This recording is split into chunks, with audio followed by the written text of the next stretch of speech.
बिस्मिल्लाहिर्रहमानिर्रहीम। सैयदना अबू कबशा अन्मारी रज़ी अल्लाह ताला अन्हु इरशाद फरमाते हैं कि रसूल अल्लाह सल्लल्लाहु अलैहि वसल्लम ने फरमाया, मैं कसम खा कर कहता हूँ, सदका देने से किसी के माल में कोई कमी नहीं आती। मैं कसम खा कर कहता हूँ, जो शख्स जुल्म पर सब्र करे अल्लाह उसकी इज़्ज़त बढ़ा देता है।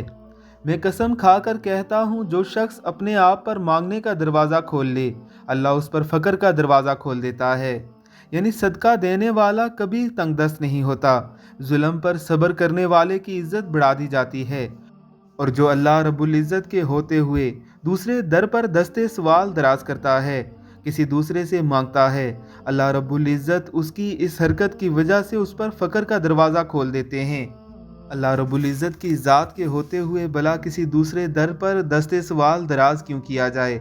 अल्लाह रब्बुल इज़्ज़त हम सबको समझने की तौफ़ीक अता फ़रमाए। आमीन सुम आमीन।